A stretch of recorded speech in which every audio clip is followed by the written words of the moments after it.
कल्पना कीजिए, आप 16,000 फीट की ऊंचाई पर बर्फीले पहाड़ों के बीच एक शांत झील के पास खड़े हैं। चारों तरफ सफेद बर्फ की चादर बिछी है, लेकिन जैसे ही सूरज की किरणें बर्फ को पिघलाती हैं, एक दिल दहला देने वाला नजारा सामने आता है।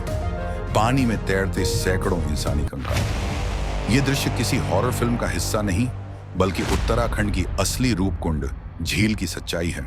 तो सवाल ये उठता है, आखिर क्यों इस झील में इतने कंकाल पाए जाते हैं? क्या ये किसी प्राचीन नरसंहार का सबूत है, या इसके पीछे छुपा है कोई अनसुलझा रहस्य? चलिए इस रहस्यमयी झील की कहानी समझते हैं।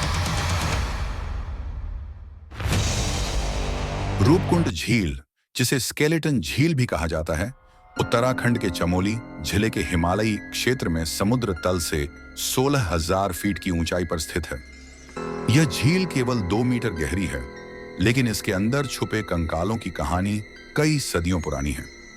झील का आकार गोलाकार है और इसका व्यास लगभग 40 मीटर है।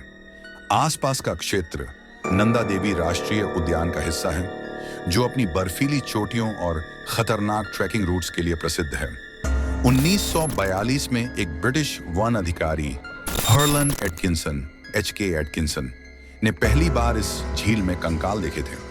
उन्हें लगा कि ये जापानी सैनिकों के शव हो सकते हैं, जो द्वितीय विश्व युद्ध के दौरान इस क्षेत्र में आए होंगे। ब्रिटिश सरकार ने शोधकर्ताओं ने पाया कि झील में लगभग 500 से अधिक कंकाल मौजूद हैं। सबसे दिलचस्प बात यह है कि कंकालों के साथ साथ चमड़े के जूते, लकड़ी के हथियार, गहने और पुरानी धातु की वस्तुएं भी मिली। झील के चारों ओर मानव खोपड़ियों के ढेर लगे हुए थे और उनमें से कई की खोपड़ियों में गहरी दरारें थीं। वैज्ञानिकों ने डीएनए टेस्ट और कार्बन डेटिंग का सहारा लिया। 2004 में हैदराबाद स्थित CCMB centre for cellular and molecular biology ने डीएनए परीक्षण किया। परिणामों से पता चला कि ये कंकाल एक ही समय के नहीं, बल्कि अलग अलग समय के हो सकते हैं। इनमें से कुछ कंकाल 9वीं शताब्दी के हैं, जबकि कुछ आधुनिक समय के भी प्रतीत होते हैं। शोध में यह भी पाया गया कि सभी कंकाल एक ही वंश या जाति के नहीं हैं।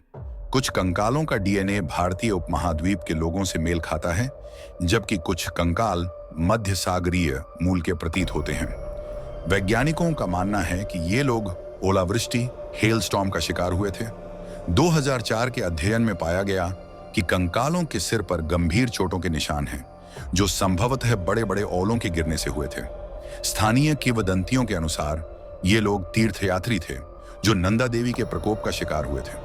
माना जाता है कि ये लोग नंदा देवी राजजात यात्रा के तीर्थयात्री थे। हर 12 साल में होने वाली इस यात्रा में सैकड़ों तीर्थयात्री भाग लेते हैं।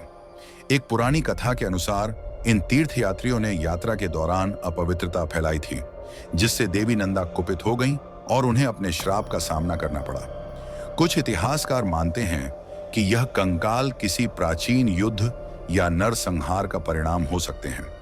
हालांकि यहाँ कोई हथियार या युद्ध के अन्य सबूत नहीं मिले। एक अन्य थ्योरी ये है कि ये लोग किसी दुश्मन जनजाति के आक्रमण का शिकार हुए थे। यह भी संभावना है कि ये लोग किसी महामारी के कारण मरे थे। झील के आसपास पाए गए कंकालों के दांतों और हड्डियों में किसी विषैले पदार्थ के अवशेष भी मिले हैं। सवाल यह है कि क्या यह कोई प्राकृतिक बीमारी थी या जानबूझकर फैलाया गया जहर? वैज्ञानिक और आधिकारिक निष्कर्ष। 2019 में हार्वर्ड विश्वविद्यालय के शोधकर्ताओं ने डीएनए परीक्षण के जरिए बताया कि झील में पाए गए कुछ कंकाल 9वीं शताब्दी के हैं, जबकि कुछ 19वीं शताब्दी के। शोध में यह भी सामने आया कि इनमें से कुछ कंकाल दक्षिण एशियाई मूल के हैं, जबकि अन्य कंकाल मेडिटेरेनियन और ग्रीक वंश के हैं। यह तथ्य इस बात का संकेत देता है कि प्राचीन समय में शायद विदेशी यात्री भी इस क्षेत्र में आए होंगे। लेकिन इतने शोध और अध्ययनों के बावजूद आज तक यह स्पष्ट नहीं हो पाया है कि इन कंकालों के पीछे की असली कहानी क्या है।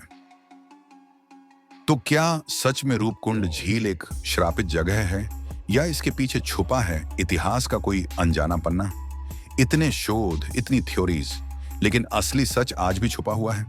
क्या हम कभी जान पाएंगे कि इन सैकड़ों कंकालों का रहस्य क्या है, या ये झील हमेशा के लिए एक अनसुलझी पहेली बनी रहेगी? अगर आपको लगता है कि इस रहस्य में और भी गहराई छुपी है, तो कमेंट्स में अपनी राय जरूर बताएं। और हाँ, इस वीडियो को लाइक और शेयर करना ना भूलें, क्योंकि आगे आने वाले एपिसोड में हम और भी खौफनाक और अनसुलझे रहस्यों से पर्दा उठाएंगे।